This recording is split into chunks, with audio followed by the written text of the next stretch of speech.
A man returns home but discovers something that changes everything around him. Everything seemed normal until an unexpected group emerged and changed the fate of a family.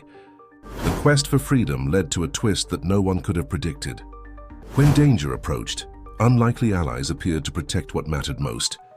The sound of heels echoed through the marble floors of the mansion as Elizabeth hurried down the hallway on the second floor. Her fingers trembled slightly as she held her phone, checking the time once again. 7:45 p.m. Richard would arrive at any moment, and she needed to make sure everything was perfect for the dinner with the new investors. Her reflection in the Venetian mirror showed a 35-year-old woman, elegantly dressed in a navy blue dress that accentuated her light eyes. But upon closer inspection, the small cracks in her mask of perfection were visible. Dark circles, hidden under layers of makeup, a slight tremor at the corner of her red-painted lips, and most of all, the fear that danced in her gaze. Michael and Sophia, her 8- and 6-year-old children, were already safe in the housekeeper's room. Mrs. Cecilia, a woman who had been more than an employee for years, she was her confidant, and often her only safe harbor in this gilded prison. The children knew the routine. When there was a business dinner, they were to remain invisible. "Mom?" Cecilia's voice interrupted her thoughts. "The chef just confirmed the menu, and the flower arrangements have been placed as you requested." Elizabeth nodded, forcing a smile. "Thank you, Cecilia. Please make sure the children have already eaten." And the sound of the electronic gate opening made her heart race. Through the security monitors installed in the hallway, she saw Richard's black Porsche entering the property. Her husband wasn't alone. 2 other cars followed him. "They're early," she murmured, feeling the familiar panic beginning to settle in. "Cecilia, please." "Don't worry, Mom. The children are safe with me." Elizabeth descended the main staircase, each step calculated, each movement rehearsed like a choreography she knew by heart. The artificial smile was already in place when the front door opened. Richard entered first, imposing in his Italian suit, his graying hair at the temples giving him an air of distinction that always impressed his associates. For a moment, seeing him like this, Elizabeth could almost remember the man she had fallen in love with 10 years ago, charming, confident, seemingly perfect. "Darling!" His voice was controlled, but Elizabeth noticed the slight slur in his words. He had already been drinking. "Come meet our new partners." The guests were a couple. He, a middle-aged Japanese businessman named Tanaka, and his wife, Yuki, a woman a few years younger than Elizabeth with a sharp gaze that seemed to see beyond appearances. The dinner proceeded like a well-rehearsed play. Elizabeth led the conversation with the grace of a perfect hostess, while watching with growing apprehension the number of times Richard refilled his whiskey glass. She knew the signs, the way he tapped his foot under the table, how his smile grew increasingly tense, how his eyes began to take on that dangerous glint. It was during dessert that the first crack in the facade of perfection appeared. Richard, visibly drunk, began to talk about the animal rescue NGO Elizabeth had founded years ago. "My wife has a big heart," he said, his voice carrying a note of sarcasm that only she recognized. "She spends fortunes saving strays, while there are so many more lucrative investment opportunities." Yuki, who had remained relatively quiet until then, spoke up with genuine interest. "An animal rescue NGO? What admirable work, Mrs. Elizabeth. I would love to learn more about the project." For a brief moment, Elizabeth's eyes shone with genuine enthusiasm. The NGO was her passion, her refuge, but a sharp look from Richard made her retreat. "It's just a small project," she downplayed, feeling her heart tighten as she spoke the words. Nothing really significant. Later, after the guests had left, as she climbed the stairs toward the children's room, Elizabeth could feel the weight of the silence that preceded the storms in her home. Richard had locked himself in his office with a bottle of whiskey, and she knew it was only a matter of time. Standing at the door of the room where Michael and Sophia slept, protected by Cecilia's constant presence, Elizabeth allowed a single tear to escape. Somewhere on the property, a dog howled softly, as if sharing her pain. It was time to start planning her escape, not for herself, but for the 2 small lives that depended on her courage to have a different future. The next morning, Elizabeth woke before sunrise. Her body ached from a night spent on the closet sofa, where she had taken refuge after another argument with Richard. Through the French window, she watched the first rays of sunlight touch the immaculate garden of the mansion, illuminating the roses she had planted years ago, when she still believed she could build a true home there. With silent steps, she made her way to the children's room. Michael and Sophia slept peacefully, unaware of the chaos unfolding beyond those walls. Cecilia, who had spent the night in a nearby armchair, woke at her arrival. "Ma'am," the housekeeper whispered, concern evident on her aged face. "The master left an hour ago for a meeting in Chicago. He said he won't be back until tomorrow." Elizabeth felt her shoulders relax slightly at the news. A day of peace, or at least apparent tranquility. "Thank you, Cecilia. Please prepare the children's breakfast. Today, I'll take them to school, myself." While the children got ready, Elizabeth headed to Richard's office.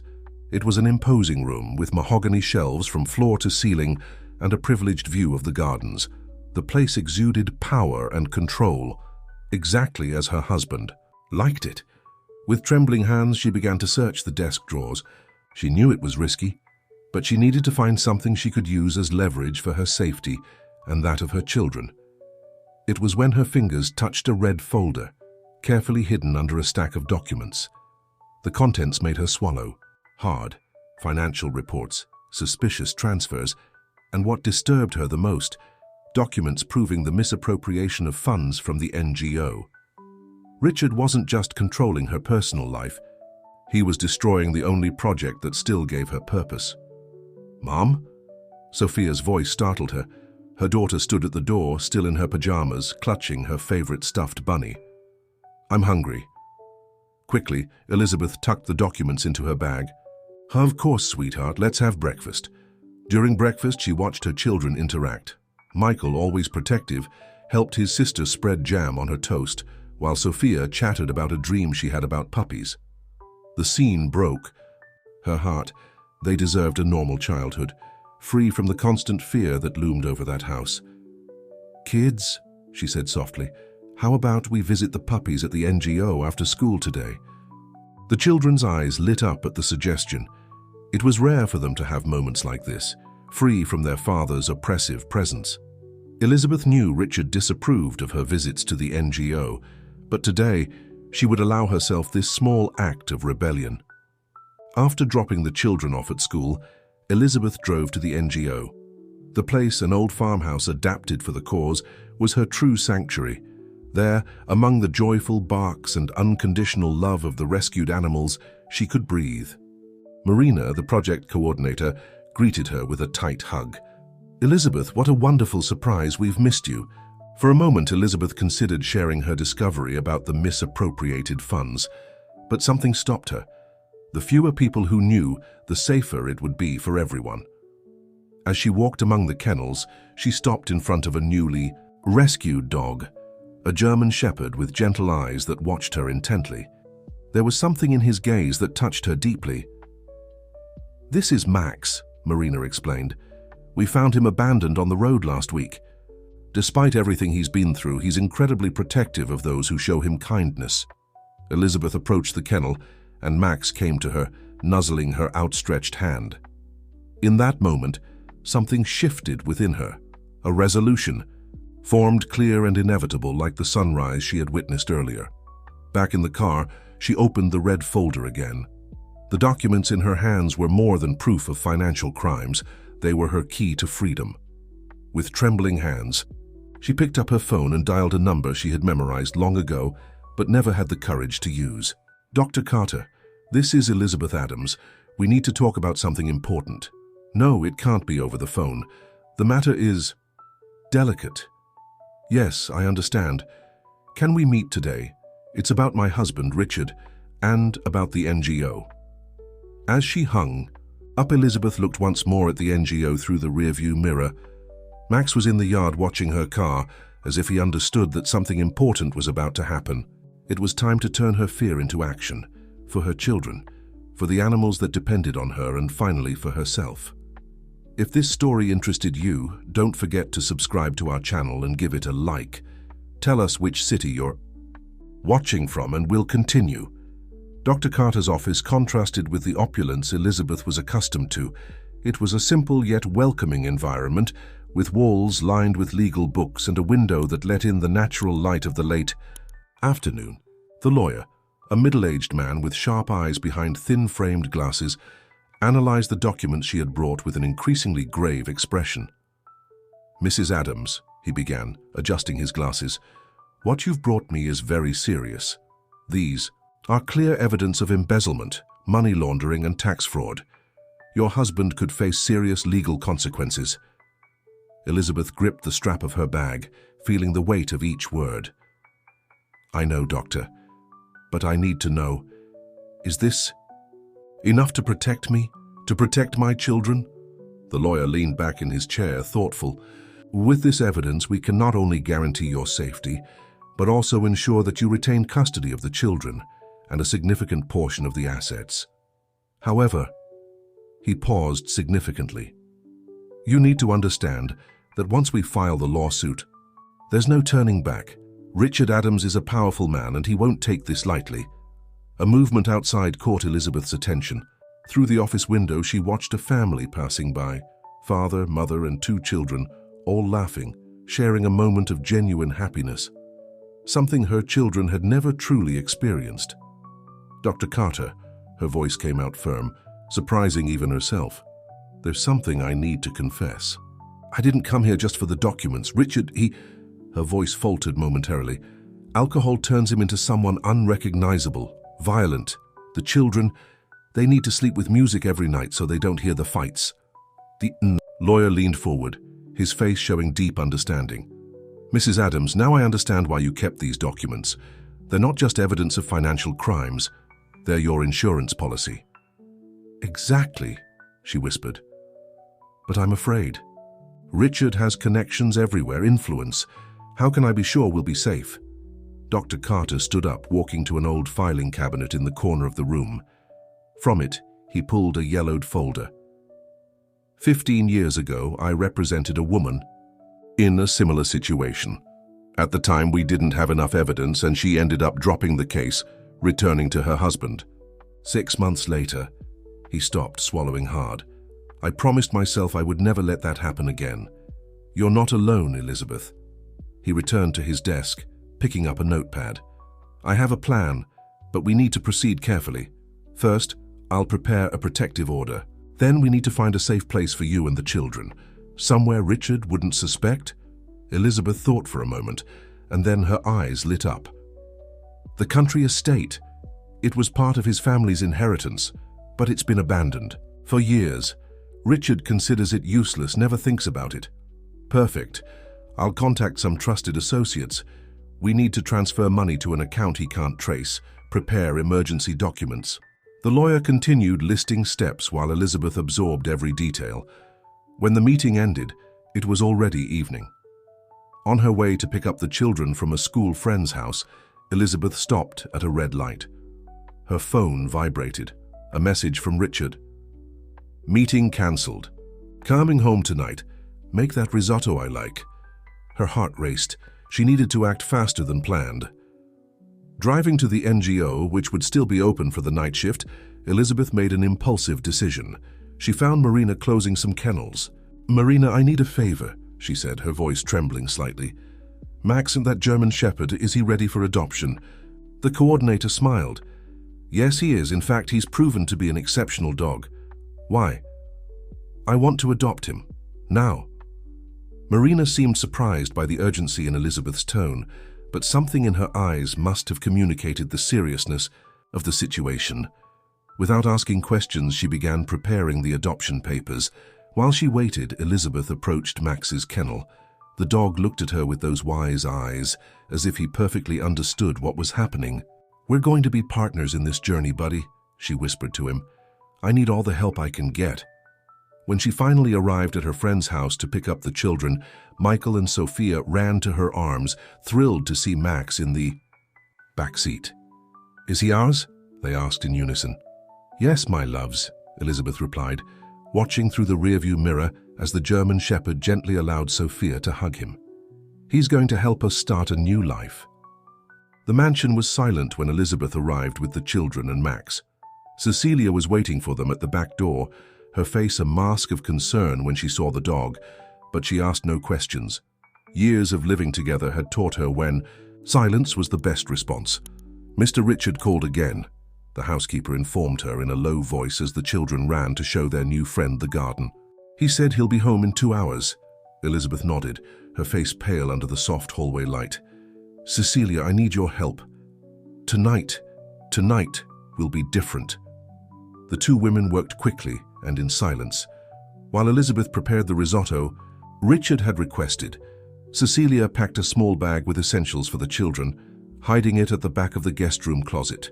Years of silent complicity culminated in that moment. The deeds to the country estate, Elizabeth murmured, more to herself than to Cecilia, as she stirred the rice automatically. They need to be in the office safe. The sound of Max barking in the garden made her smile sadly. Through the kitchen window, she could see her children playing with the dog, their laughter echoing across the property. It was a scene she wanted to keep forever. Her children happy, free, without fear. Ma'am, Cecilia hesitated, her wrinkled hands holding a stack of clean towels. Are you sure you don't want me to stay tonight? Elizabeth turned to her faithful companion of so many years. No, Cecilia, you need to go. In fact, she took a deep breath. I want you to pack your things and leave now. I don't want you involved in what might happen. The housekeeper opened her mouth to protest, but something in Elizabeth's gaze made her stop. Instead, she hugged her employer, no, her friend, tightly. God protect you, dear, she whispered, tears in her eyes. After Cecilia left, Elizabeth called the children inside. Bath time was quick, and soon they were all in the kitchen, the children seated at the table eating mac and cheese, while Max settled near them, vigilant. Mom, Michael called, his small voice carrying a wisdom beyond his years. Is Dad going to be mad about Max? Elizabeth felt her heart tighten. Don't worry about that, sweetheart. Max is our special friend, and he's going to protect us. Sophia, playing with her fork, added, he's like those police dogs on TV, right? The ones that help people. Exactly, Princess, Elizabeth smiled, surprised by her daughter's insight. Now I want you both to promise me something. When you're done eating, go straight to your room, and no matter what happens, don't come out until I call you.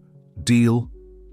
The children nodded solemnly, sensing the seriousness in their mother's tone. After dinner, Elizabeth accompanied them to their room, making sure they were comfortable. Max, surprisingly, followed her instructions and positioned himself at the foot of Sophia's bed. With the children settled, Elizabeth headed to Richard's office. Her hands trembled slightly as she typed the combination to the safe. Their wedding. Date. An irony that didn't escape her. Inside, she found the deeds to the country estate, along with other important documents she quickly sorted. The sound of the electronic gate opening made her heart race. She tucked the papers into her bag and rushed to the kitchen, arriving just in time to see Richard's Porsche pulling into the garage. He entered unsteadily, the smell of alcohol preceding him. His eyes, usually sharp, were cloudy and red. "Where's my dinner?" he asked, his words slurred. "It's ready," Elizabeth replied calmly, serving the risotto onto a plate. "How was the meeting?" Richard slumped into a chair, spilling some wine as he tried to pour himself a glass. "A waste of time. Those idiots don't understand business." He looked around, frowning. "Where's Cecilia?" "I let her leave early. She had a headache." He grunted in response, focusing on his food. Elizabeth remained standing, watching him eat, every muscle in her body tense with anticipation of what was to come. Somewhere upstairs, she heard the muffled sound of Max moving, probably sensing the tension building in the house. The night would be long, but for the first time in a long time, Elizabeth didn't feel alone in her battle. She had a plan, she had allies, and most importantly, she had the determination of a mother protecting her children. Dawn would bring changes, and she was ready to face them.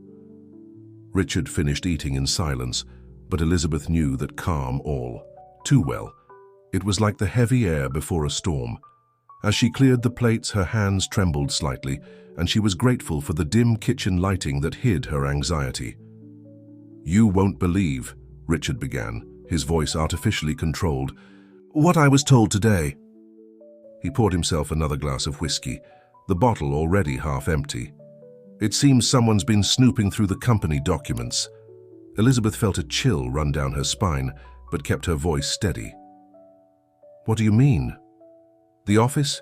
Safe?" he continued, swirling the glass in his hand, watching the amber liquid as if it held answers. "It was slightly misaligned when I got home. You wouldn't know anything about that, would you?" "Why would I go through your documents, Richard?" She turned to the sink, trying to occupy her trembling hands with the dishes. "You've always made it clear that business is your domain." A metallic clang echoed through the kitchen. Richard had slammed his glass on the table hard enough to crack the crystal. "Don't lie to me, Elizabeth. You think I don't know about your meeting with that lawyer today?" Her blood ran cold. How could he know? Maintaining the outward calm she had perfected over the years, she turned slowly. "What lawyer? Don't play dumb." He stood abruptly, the chair scraping against the marble floor. "I have eyes everywhere. You should know that. Dr. Carter, isn't it? The defender of lost causes." Upstairs, a deep bark echoed. Richard frowned, his expression shifting from anger to confusion. What the hell was that? It's Max," Elizabeth replied, trying to keep her voice steady. "A dog from the NGO. He needed a temporary home and—" "You brought a stray into my house?" Richard's voice thundered through the kitchen. "Without my permission?" At that moment, quick, small footsteps sounded on the stairs. Michael appeared in the kitchen doorway, his eyes wide with fear. "Mom?" "Michael, go back to your room now," Elizabeth ordered, her maternal instinct overriding her fear. "Well, well," Richard smiled, a smile that didn't reach his eyes. "Come here, champ. Let's have a family chat." "No!" Elizabeth stepped between Richard and the door. "Michael, go to your room now." The boy hesitated for a moment but obeyed, running up the stairs. Richard took a step toward Elizabeth, his dark eyes filled with fury. "You're plotting something. I can feel it. You think you can make a fool out of me?" Upstairs, Max began barking, more intensely. The bark seemed to awaken something in Richard, a primal fury that the alcohol only intensified. He grabbed Elizabeth's arm tightly. "You're getting rid of that dog first thing tomorrow, understand? And as for these little secrets with lawyers," Elizabeth felt a courage she didn't know she possessed emerge. "Let go of me, Richard. You're hurting my arm." "Hurting?" He laughed, a harsh, humorless sound. "You don't know what hurt is yet. If I find out you—" The sound of the doorbell interrupted him. It was almost 11 at night. Who could it be? Richard released Elizabeth's arm abruptly. "Don't move," he ordered, heading to the front door. Elizabeth took the moment to run upstairs. In the hallway, she found Michael standing, trembling. "Sorry, Mum," he whispered. "I heard shouting and—" "It's okay, sweetheart," she hugged him quickly. "Go to your room. Stay with your sister. Lock the door and only open it for me, understand?" At the front door, she could hear voices. Richard talking to someone. Max was now by her side in the hallway, his body tense, ears alert. "Stay with them," she whispered to the dog, who seemed to understand, following Michael to the children's room. Elizabeth took a deep breath, her hands touching the documents hidden in her pocket. The original plan was to wait until Richard was asleep, but now she needed a new plan. The voices at the door grew more heated. Richard was arguing with someone. She approached the stairs silently, trying to listen. Her heart nearly stopped when she recognized the second voice. It was Yuki, the wife of the Japanese businessman who had dined at their house the previous night. What was she doing here at this hour? "Mr. Adams," Yuki's voice was firm, different from the seemingly timid woman at dinner. "We need to talk about your wife's NGO." Elizabeth froze at the top of the stairs, her heart pounding so loudly she thought everyone could hear it. Through the reflection in the hallway mirror, she could see the scene unfolding at the entrance. Yuki, impeccably dressed in a dark suit, handing an envelope to Richard. "What time is this to discuss business?" Richard asked, his voice still slurred from alcohol but trying to maintain composure in front of the wife of an important investor. "The time it takes when we discover irregularities of this magnitude," Yuki replied, her Japanese accent more pronounced due to the tension. My husband and I are not just businessmen, Mr. Adams. Our family runs one of the largest animal protection networks in Asia. Richard opened the envelope, his eyes quickly scanning the documents. Even from a distance, Elizabeth could see his face pale. This is ridiculous, he tried to dismiss, but his voice betrayed his nervousness. These are just normal accounting adjustments. Normal? Yuki raised an eyebrow. Embezzling funds from a non-profit organization is normal in the US? In our country, this would be considered an unforgivable disgrace. Elizabeth could hardly believe what she was hearing. How had Yuki found out? Then she remembered the genuine interest the woman had shown in the NGO during dinner, the seemingly casual questions. Mrs. Tanaka, Richard tried to regain control of the situation, his voice taking on that charming tone Elizabeth knew so well. I'm sure we can come to an agreement that benefits everyone. I'm not here to negotiate, Mr. Adams, Yuki cut in sharply. I'm here to inform you that our company is taking over the administrative control of the NGO, effective immediately. The documents were filed this afternoon. Richard staggered slightly, leaning against the door. You can't do that. I can, and already have. Your wife signed the transfer of rights this afternoon. Elizabeth held her breath. She hadn't signed anything. Or had she? Her mind went back to the stack of documents Dr. Carter had presented her. There had been so many papers.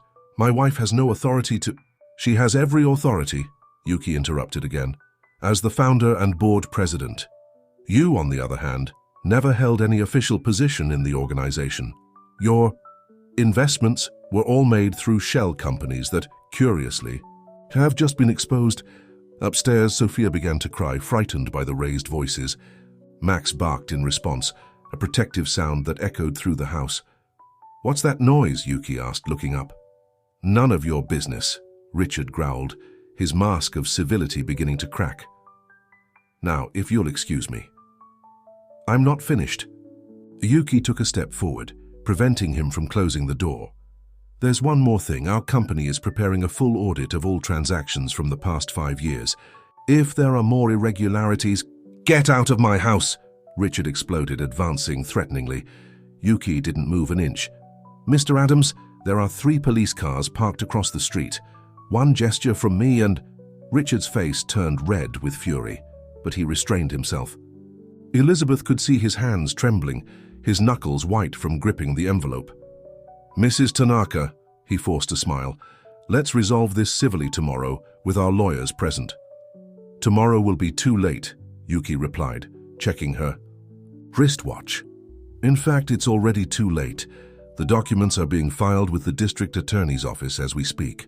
It was then that Elizabeth noticed something curious. Yuki was positioned to keep the door open, and her eyes occasionally glanced up the stairs as if looking for something or someone. By the way, Yuki continued, her voice intentionally louder, my team is staying at the Adams Country Estate, that abandoned property 50 miles from here, a perfect place for, let's say, new beginnings. Elizabeth felt her heart leap. It couldn't be. Dr. Carter had mentioned trusted contacts, but this was more than she could have imagined. In the children's room, Max barked again, but this time the sound was different, lower, almost like a signal. Elizabeth looked at the bedroom door and then at the scene downstairs. In her mind, the pieces were starting to come together. The night was just beginning, and for the first time in a long time, Elizabeth felt she wasn't alone in her fight. She had allies, some completely unexpected, and most importantly, she had a real chance to escape. If this story interested you, don't forget to subscribe to our channel and give it a like. Tell us which city you're watching from, and we'll continue. The sound of the door slamming violently echoed through the mansion after Yuki's departure. Richard remained in the entrance hall, his breathing heavy and irregular as he crumpled the envelope in his hands. Elizabeth could feel the explosion coming, like a volcano about to erupt. "Elizabeth!" His shout reverberated through the walls. "Get down here now!" She took a deep breath, gripping the documents in her pocket like a talisman. with calculated steps. She began descending the stairs, each step feeling like an eternity. "You planned this, didn't you?" Richard advanced toward her, his eyes bloodshot with fury and alcohol. "You and that Japanese woman, you set this all up." "I barely knew Mrs. Tanaka until yesterday," Elizabeth replied, keeping her voice steady despite the trembling in her hands. "How could I plan something like this?" "Don't lie to me." He threw the crumpled envelope against the wall. "First that lawyer, now this. You're trying to destroy me." Upstairs, Max began barking insistently. The sound seemed to enrage Richard. Further, "And that damn dog, you did this on purpose, didn't you?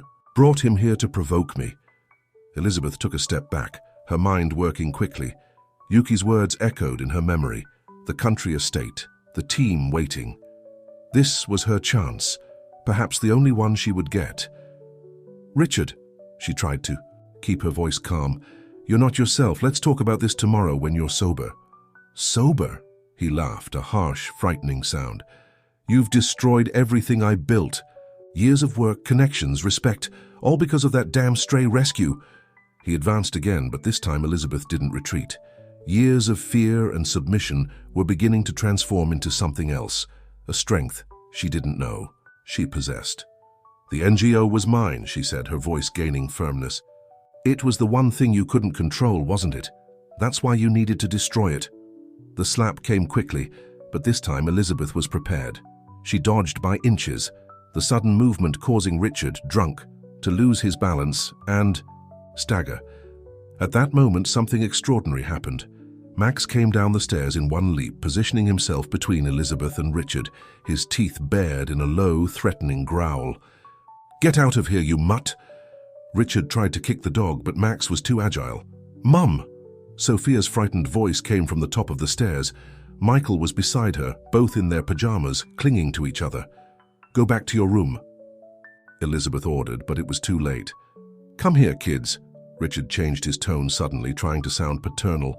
"Come see how your mother is trying to destroy our family." "Don't move." Elizabeth's voice cut through the air like a whip. For the first time in years, she saw Richard for what he truly was. No longer the powerful, intimidating man, but someone weak who only knew how to use fear and violence to control others. "Michael," she continued, not taking her eyes off Richard, "grab the blue backpack in the guest room. Sophia, put on your coat and grab Mr. Fluffy," the stuffed bunny the girl never let go of. "You're not going anywhere with my kids." Richard tried to climb the stairs, but Max lunged, forcing him to retreat. It was then that Elizabeth heard, first faintly, then growing louder, the sound of sirens approaching. She remembered Yuki's words about the police cars. "It's over, Richard," she said, a surprising calm taking over her. "You can keep shouting and threatening, but it's over." He seemed to deflate at her words, as if finally realizing he had lost control of the situation. His face alternated between anger and fear as the sirens grew closer. "You'll regret this," he murmured, but his voice no longer carried the same force. "I'll destroy you, Elizabeth. I'll take everything from you." "No," she replied, climbing a few steps to be closer to her children. "You won't. Because for the first time, Richard, I'm not alone." The blue and red lights of the police cars began to illuminate the mansion's windows, casting dancing shadows on the walls. Michael came down the stairs with the blue backpack, and Sophia followed, clutching her stuffed bunny. Max maintained his position, his eyes fixed on Richard, protecting the family he had just adopted. In that moment, as the sirens filled the night and the lights flashed through the stained glass windows, Elizabeth knew the time had come. This wasn't just an escape, it was a rescue. And this time, she would be both the heroine and the survivor of her own story. The night seemed endless as Elizabeth drove down the dark road toward the country estate, the lights of the police cars reflecting in her rear-view mirror like distant stars. Michael and Sophia had fallen asleep in the back seat, exhausted by the whirlwind of emotions, with Max keeping watch between them. The last few hours had been a blur of events: the arrival of the police, the formal charges against Richard, the comforting presence of Yuki, coordinating everything with impressive efficiency. The Japanese businesswoman had revealed herself to be much more than she appeared. She was an international investigator, specializing in financial crimes and animal protection. "Mrs. Adams," Yuki had said, as she helped Elizabeth get the children into the car. "There's a team waiting for you at the country estate. Doctors, psychologists, security, everything you and the children will need." Now, driving through the darkness, Elizabeth allowed the first tears to escape, not of sadness or fear, but of relief. The weight she had carried for so many years was slowly beginning to dissipate. The sunrise was just beginning to paint the horizon when she finally saw the gates of the old Adams property. The place looked different than she remembered. Lights were on, there was movement, cars were parked outside.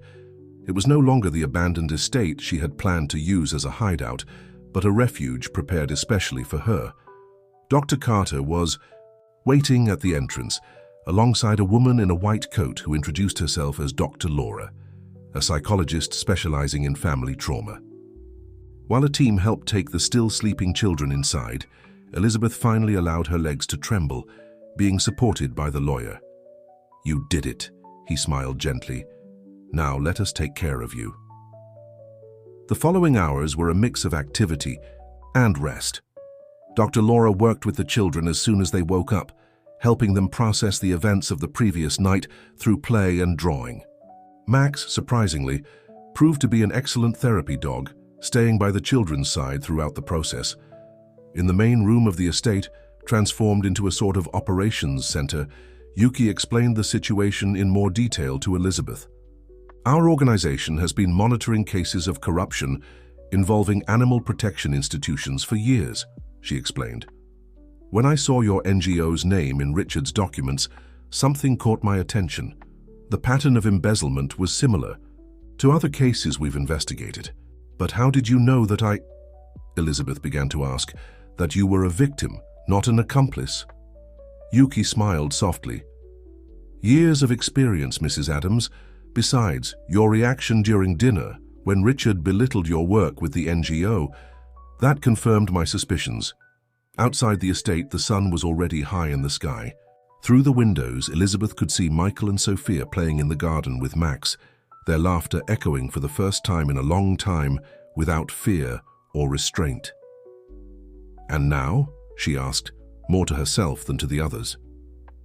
"Now," Dr. Carter interjected, "you have options. All the evidence has been documented, both for the financial crimes and the domestic abuse. Richard won't be able to escape this time." "I don't care about him," Elizabeth said firmly. "I just want to make sure my children are safe. And the NGO? The Tanaka Foundation will take over temporary administration," Yuki explained. "But we'd like you to remain as executive director if you're willing. We have plans to expand the work, create a rehabilitation center for rescued animals." Elizabeth felt something she hadn't experienced in a long time: hope.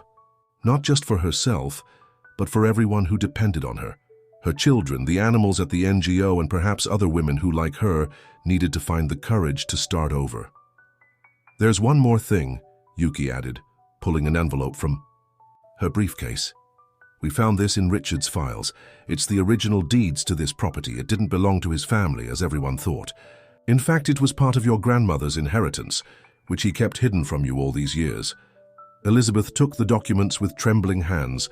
The country estate, which she had chosen as a temporary refuge, was actually her home by right. The universe had an interesting sense of irony. Outside, Max barked happily, chasing a ball Michael had thrown. Sophia laughed, her golden curls shining in the morning sun. The breeze carried the scent of wildflowers growing freely in the abandoned gardens. "Welcome home, Mrs. Adams," Yuki smiled.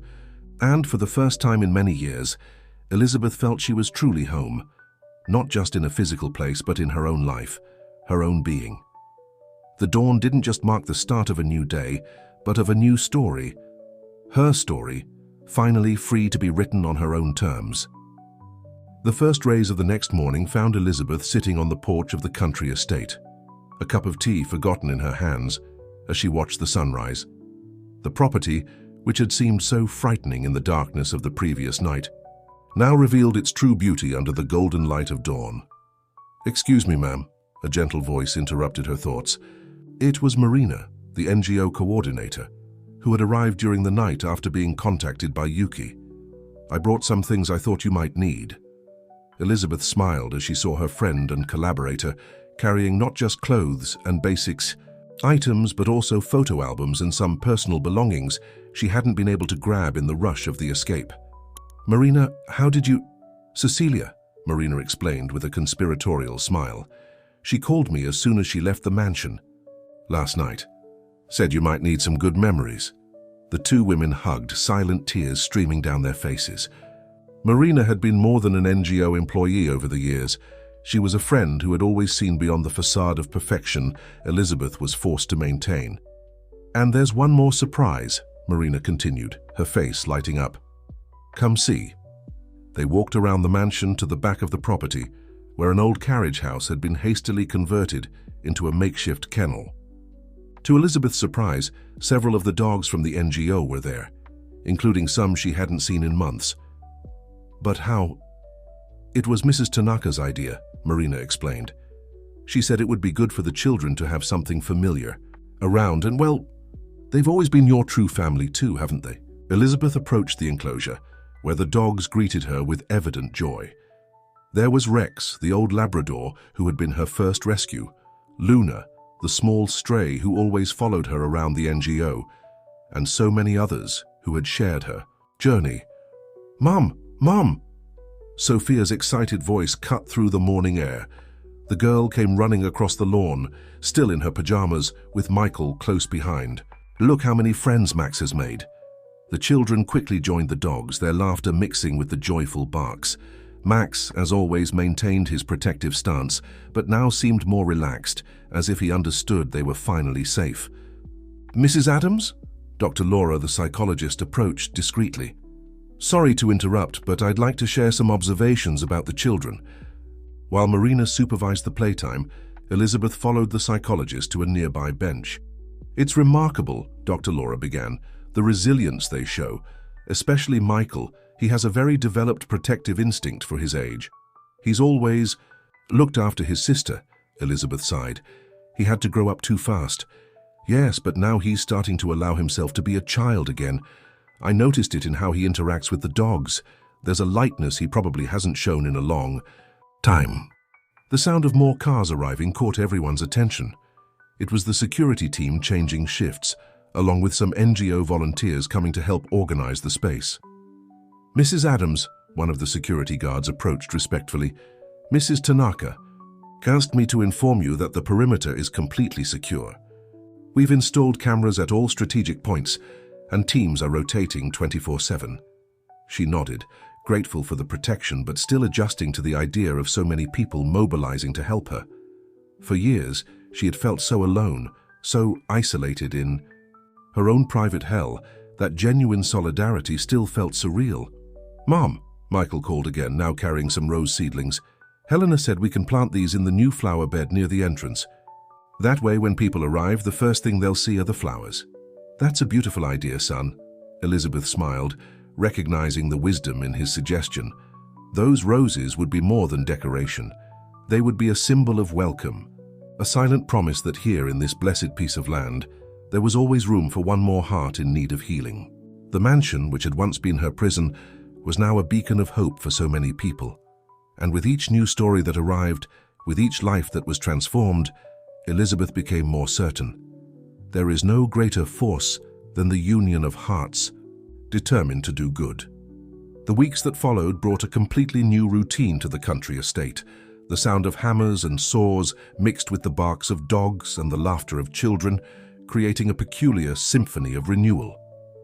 The property, once dormant, now pulsed with transformative energy. Elizabeth watched the changes from the restored porch, where she had set up a makeshift office.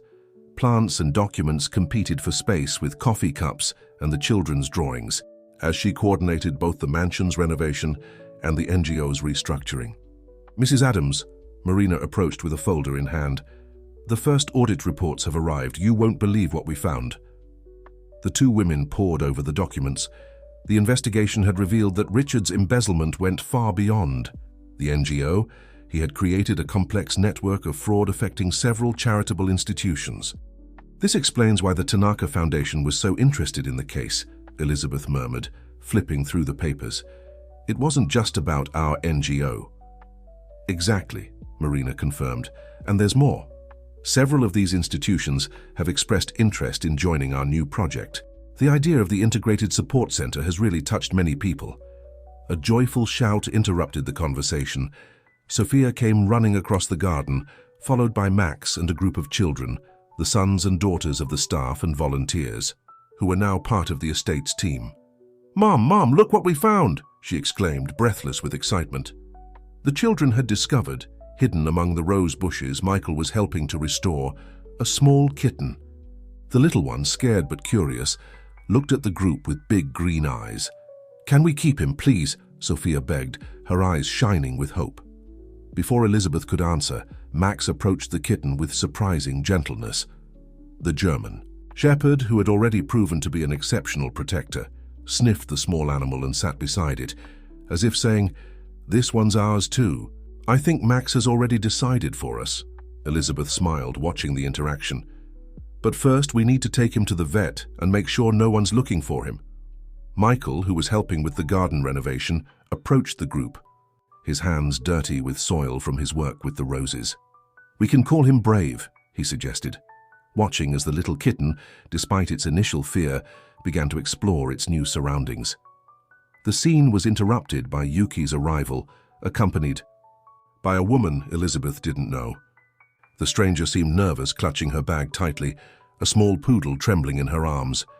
"Elizabeth," Yuki called softly, "this is Helen. She needs our help." The frightened look in Helen's eyes, the bruises barely hidden by makeup, the way she hunched over, Elizabeth recognized the signs immediately. It was like looking into a mirror of her recent past. "Kids," she called calmly, "why don't you take the kitten to show Cecilia? I'm sure she'll love meeting the new resident." After the children left, Elizabeth approached Helen, who hadn't said a word yet. "Come with me," she invited gently. "Let's have some tea and talk.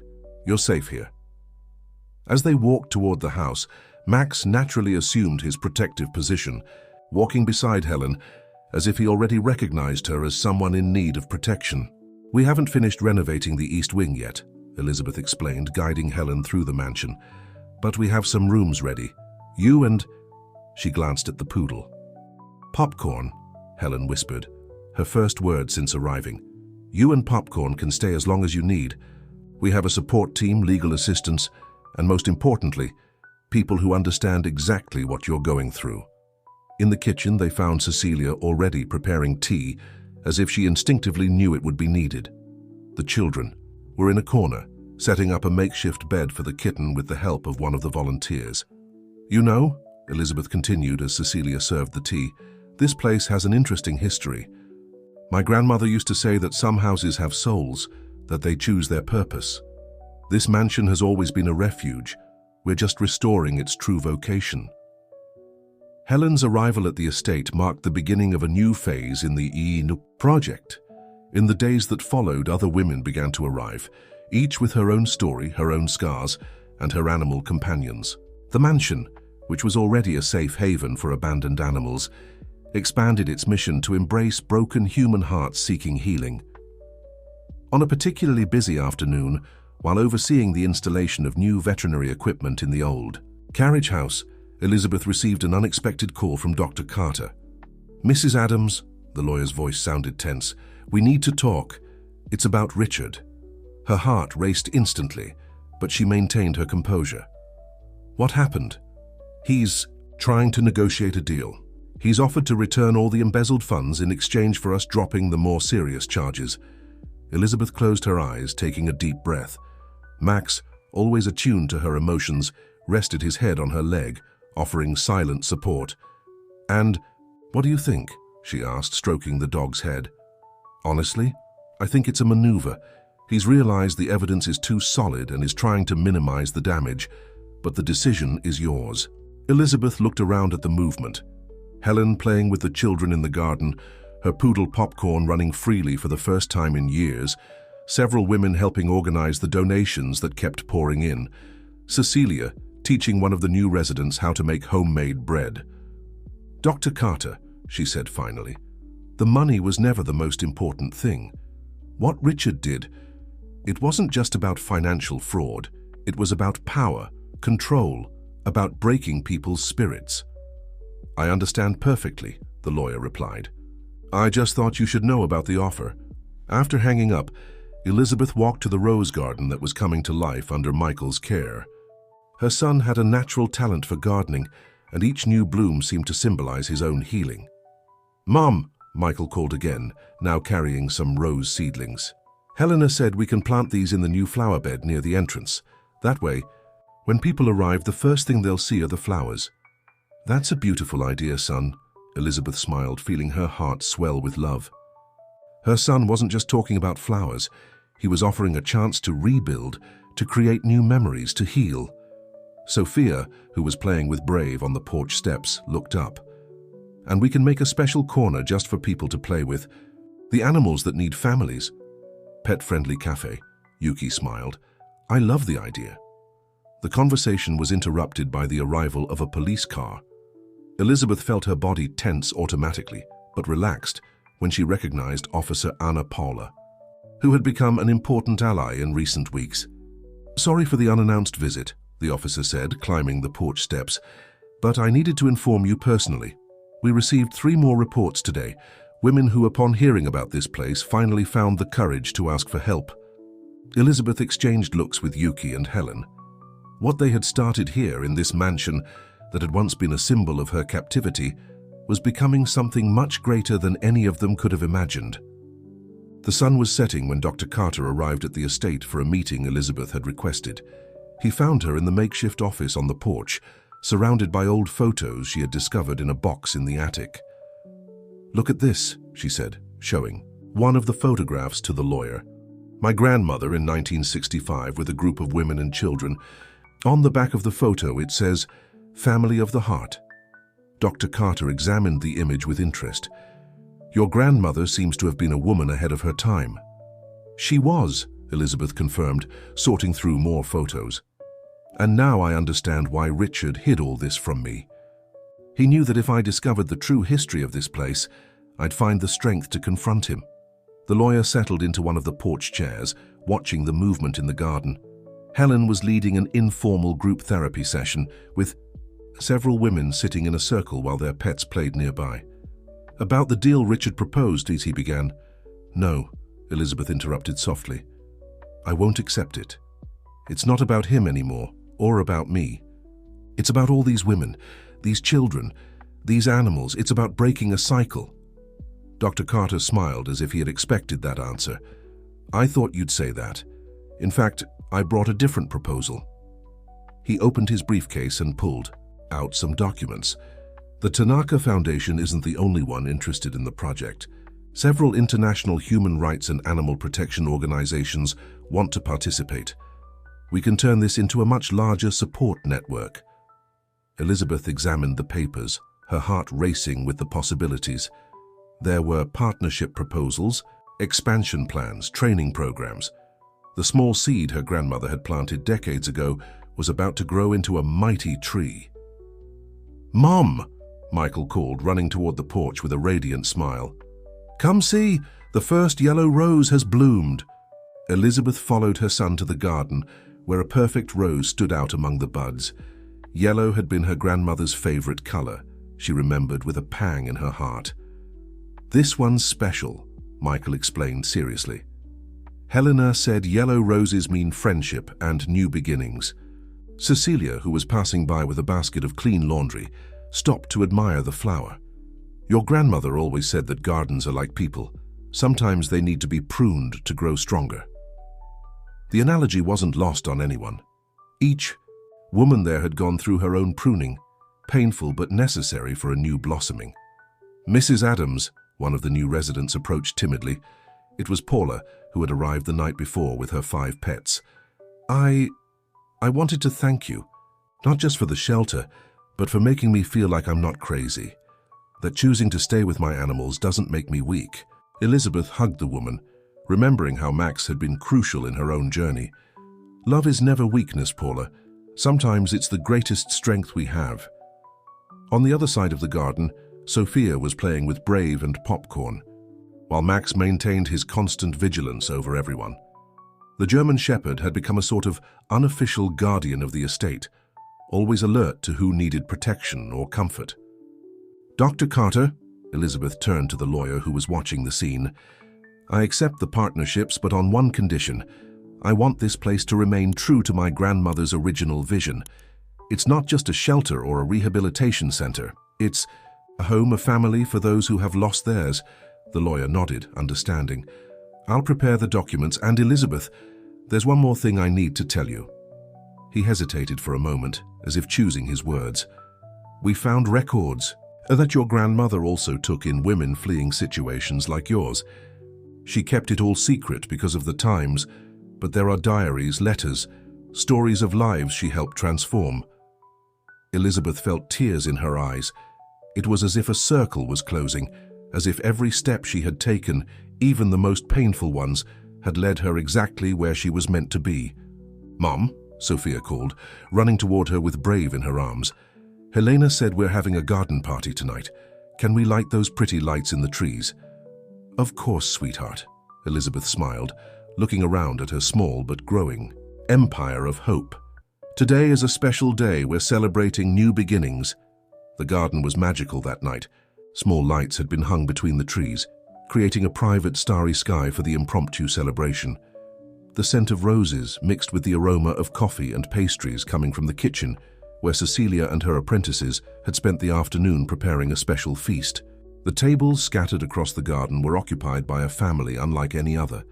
Women of different ages and backgrounds, children running and laughing, dogs and cats coexisting harmoniously as if they understood the importance of the moment. Max, ever vigilant, moved among the groups, occasionally stopping for pets or to check that everything was all right. "It's amazing how much has changed in such a short time," Helen commented, approaching Elizabeth with 2 cups of coffee. Popcorn. Her poodle followed faithfully, now sporting a new bow on his collar. "When I arrived here, I could barely look people in the eye." Elizabeth accepted the coffee, watching how Helen had transformed. The frightened woman of the first weeks had given way to someone who radiated quiet strength. "You've been crucial in this transformation, Helen. Your work with the children, the support groups. It's therapeutic for me too," Helen smiled, watching the group of women who gathered every afternoon to talk under her guidance. "Every story I hear, every small victory I witness, makes me stronger." Sophia ran by, followed by other children, and a joyful procession of animals. Brave, the rescued kitten, was now the unofficial leader of the pet daycare they had set up in a corner of the garden. "Mom," Michael called, approaching with a small pot in his hands, "I made yellow rose seedlings for all the aunts. Helena said we can give them as gifts tonight." The idea touched Elizabeth deeply. Her son had understood, even at his young age, that those roses represented much more than flowers. They were symbols of hope and renewal. Paula, the newest resident, was helping Michael distribute the pots. Her animals, once as scared as she had been, were now an integral part of the growing family. Her largest dog had become Max's inseparable companion in his rounds around the garden. "Elizabeth," Yuki called discreetly, "do you have a minute?" The two stepped away from the group. The Japanese businesswoman seemed especially emotional that night. "I just got confirmation," she said, her voice trembling slightly. "The International Council has approved our project as a pilot model. We're getting funding to replicate this initiative in other countries." The news was extraordinary, but before Elizabeth could respond, they were interrupted by a commotion near the gate.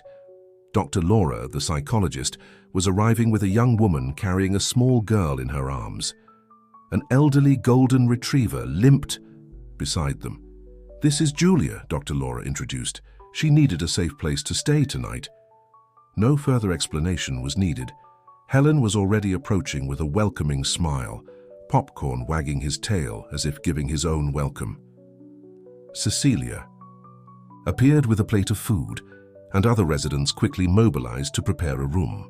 "Your dog looks like he needs veterinary care," Elizabeth commented gently, noticing how the golden retriever struggled to stand. "Thor," Julia whispered, tears in her eyes. He tried to protect me and—" "You don't need to explain now," Elizabeth interrupted softly. "We'll take care of all of you." As if understanding there were new guests to protect, Max approached, gently touching noses with the golden retriever before positioning himself near the little girl who still clung to her mother. Michael, noticing the new arrivals, was already separating another pot with a yellow rose. Sophia, meanwhile, approached the little girl timidly, offering Brave for a cuddle. The party continued around them, but there was something especially significant about that moment. It was as if everyone there could clearly see the greater purpose of the place manifesting. It wasn't just walls and gardens, it was a living organism of healing and transformation. "Welcome to our family," Elizabeth said, and in those simple words was a promise. Here, in this piece of land, her grandmother had prepared so many years, before there was room for all hearts seeking healing, whether human or animal. If this story interested you, don't forget to subscribe to our channel and give it a like.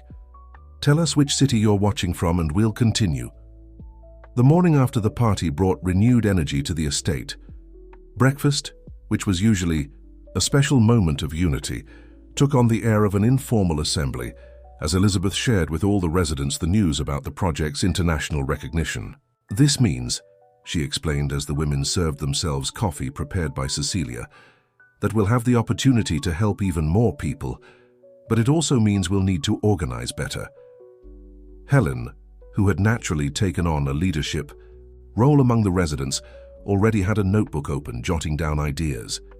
"We could create committees," she suggested, each contributing with their specific skills. Julia, still shy after her arrival the previous night, timidly raised her hand. I was an accountant before. I can help with the finances." "Perfect," Elizabeth smiled encouragingly. "And your experience will be especially valuable now that we're opening the cafe." The mention of the pet-friendly cafe being planned energized the group. Paula, who had been a chef before her life, fell apart, had already volunteered to develop the menu. Other women quickly began volunteering for different roles. "Mom," Michael called, entering the kitchen with a newspaper in hand. "Look what Aunt Marina brought." It was the local paper, and on the front page was a photo of the estate with the headline, "Innovative Project Unites Animal Protection and Social Support." The article highlighted how the initiative was transforming lives and inspiring similar projects in other cities. "This will bring more visibility," Yuki commented, reading the report. "We need to prepare for greater demand." As if to confirm her words, the estate's phone rang. It was Officer Anna Paula, informing them about 2 more urgent cases needing shelter. "Of course we can take them," Elizabeth replied without hesitation, already signaling Cecilia to prepare more rooms. As the women organized to welcome the new residents, Elizabeth watched the movement in the garden. Sophia was showing Julia's daughter how to play gently with Brave. Thor, the golden retriever, had already received veterinary care and was resting in the sun, with Max keeping watch nearby. "Mrs. Adams," Marina approached with some documents. "I just received the latest audit reports. There's something you need to see." The documents revealed that part of the money Richard had embezzled had been traced to offshore accounts, but the most surprising thing was that these accounts were linked to a larger network of fraud involving several charitable institutions. "This explains the international interest in the case," Yuki commented, examining the papers. "It's not just about Richard. It's about dismantling a much larger scheme." "But doesn't that mean he might try to—" Helen began, worried. "No," Elizabeth interrupted firmly. "He can't do anything. We have evidence, we have protection, and most importantly, we have each other." As if to emphasize her words, the sound of joyful barks filled the air. In the kennel area, a group of volunteers had arrived for the day's work. Among them were some of the first women who had been sheltered at the estate and who now returned to help others. "Look at this," Cecilia smiled, watching through the kitchen window. "Your grandmother would be so proud." Elizabeth felt tears in her eyes as she watched the movement of people and animals, the energy of healing and transformation that pulsed in every corner of the property. Her grandmother's dream hadn't just survived, it had flourished beyond any expectation. "Mom," Michael called again, now carrying some rose seedlings. "Helena said we can plant these in the new flower bed near the entrance. That way, when people arrive, the first thing they'll see are the flowers." "That's a beautiful idea, son," Elizabeth smiled, recognizing the wisdom in his suggestion. Those roses would be more than decoration. They would be a symbol of welcome, a silent promise that here in this blessed piece of land, there was always room for one more heart in need of healing. The mansion, which had once been her prison, was now a beacon of hope for so many people. And with each new story that arrived, with each life that was transformed, Elizabeth became more certain. There is no greater force than the union of hearts, determined to do good. The pet-friendly cafe at the estate was packed that special spring morning. It had been exactly a year since Elizabeth had arrived there with her children and Max, fleeing a life of fear to discover her true calling. The garden tables were occupied by a colorful mix of visitors, locals who had become regular customers, journalists interested in the project that was now an international reference, and representatives from social organizations looking to replicate the model elsewhere. "It's incredible how much has changed," Helen commented, serving coffee in cups decorated with paw prints, a creation of the residents that had become a trademark of the place. Popcorn, her poodle, now trained as a therapy dog, worked with her in animal-assisted therapy sessions. The garden, under Michael's dedicated care, had transformed into a true paradise. The yellow roses of her grandmother now shared space with an impressive variety of flowers, each bed telling a different story of renewal and hope. "Mom!" Sophia ran toward her, Brave, now a sleek adult cat, following her steps as always. "The TV people want to ask more questions." Elizabeth smiled, watching her daughter who, like the garden, had blossomed that year. There were no more shadows of fear in her eyes, only the bright light of restored childhood. The news crew was doing a special report on the project. Over the past year, the estate had become much more than a shelter. It was a center for social transformation that united animal protection, support for women in vulnerable situations, and community development. Mrs. Adams, Julia, who now coordinated the project's finances, called, "The numbers from the last quarter are in. The cafe and craft shop sales have exceeded all expectations." The success of the social enterprise had surprised everyone. Each item sold at the cafe and shop carried a story of overcoming. The pastries were recipes from the residents, the crafts were produced in therapeutic workshops, and part of the income went to a fund that helped other women restart their lives. Max, ever vigilant, maintained his routine of rounds around the garden, now accompanied by Thor, Julia's golden retriever, who had fully recovered and become his faithful partner in the mission to protect everyone there. "Elizabeth," Yuki approached, with a group of Japanese businessmen. "They came to see the project in person before we formalized the expansion to Japan." The news of the international expansion still seemed surreal. The model developed there, which had started with her grandmother's dream and been watered with tears and courage, would now be replicated in other countries, bringing hope far beyond the estate's walls. "Mom," a timid voice called. It was one of the new residents recently arrived with her 3 cats. "I just wanted to thank you. When I read about this place in the paper, I thought it was too good to be true, but now—" Elizabeth hugged her, understanding perfectly what she wanted to say. She too remembered how hard it was to believe there was a way out, that it was possible to rebuild life while keeping intact what you loved most. The sound of joyful barks caught her attention. In the kennel area, a family was finalizing an adoption, another love story beginning, another circle of healing completing. Marina, who continued to coordinate the animal protection side, approached with a surprise. A folder containing the original records of the NGO, including handwritten notes from her grandmother.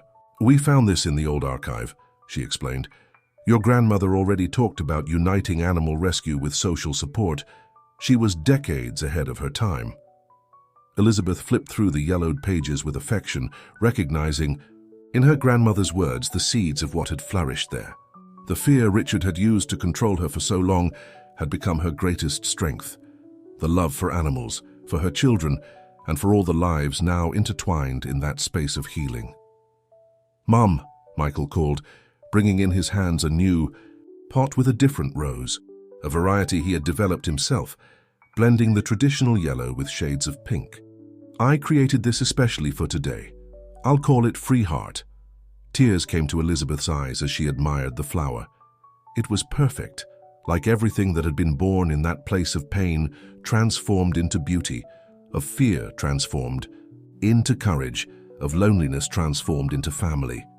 The sun was setting on the horizon, painting the sky with shades of pink and gold that seemed to reflect the new rose variety Michael had created.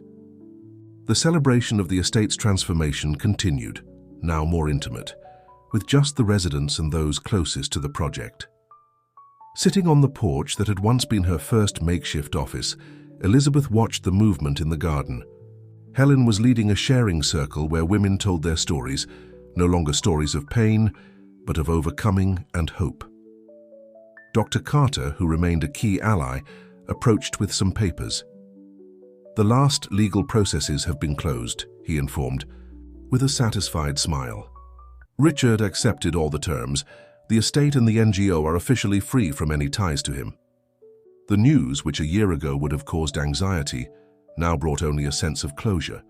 Richard had become just a closed chapter in a much larger story. "Look who's here," Sophia exclaimed, running toward the gate. It was Cecilia, returning from her first vacation in years. The housekeeper, now officially the project's operations director, had finally agreed to take some time for herself, though she had called every day to check that everything was all right. "My children!" She opened her arms, immediately surrounded by Sophia, Michael, and several of the resident animals. Max, ever formal, waited his turn to welcome her in his dignified way. "Mrs. Adams," Yuki approached with a satisfied expression, "I just got confirmation. 3 more cities have approved the project's implementation, and the UN has expressed interest in including it as a model for social protection policy." The impact of the work developed there had surpassed all expectations. What had started as a personal refuge had become a movement for social transformation. That crossed borders. Marina appeared with another surprise, a newly organized album documenting the project's first year. Each page told a different story: arrivals, departures, meetings, celebrations, tears of pain transformed into smiles of victory.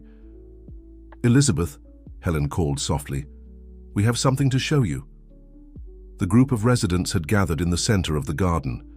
Julia, who had become a talented artist in the occupational therapy workshops, revealed an artisanal plaque, "Hope Estate, where hearts heal hearts." "It's a gift from all of us," Paula, who now ran the cafe's kitchen with mastery, explained, "to symbolize what this place means."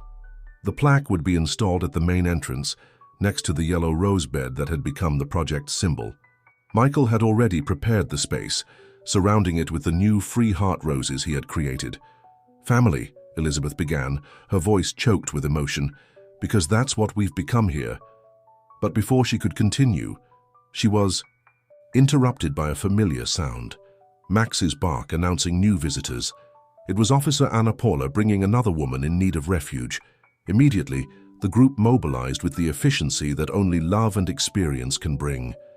Helen was already approaching with her welcoming smile. Cecilia went to prepare a room. Paula rushed to provide a hot meal. Elizabeth watched the scene with an overflowing heart. There was the true essence of what they had built. A place where care was automatic, where solidarity needed no words, where every arrival was a new opportunity to transform pain into healing. Sophia approached the newcomer with Brave in her arms, offering the silent comfort only a child's innocence can bring. Michael was already separating one of his special roses to welcome her. Max, as always, took his protective position, but now, with a serenity that came from the certainty that here, in this blessed piece of land, everyone was safe. The sky was already dotted with stars when Elizabeth finally got a moment alone. She went up to the room that had once been her grandmother's and now served as a small memorial, keeping photos and documents that told the history of that special place. "Grandma," she whispered to the portrait on the wall, "we've continued your work, and it has flourished more than you could have imagined. A gentle breeze came through the window, carrying the scent of the garden roses. Down below, life continued its course of healing and transformation. Another story was beginning to be written, another heart finding its way back to the light. And Elizabeth knew, with a certainty that came from the soul, that she had found not just her freedom, but her true purpose. In the mansion that had once been her prison, she had discovered her mission: to be the guardian of a space where love was stronger than fear, where hope flourished amidst adversity, and where every new dawn brought the promise of new beginnings.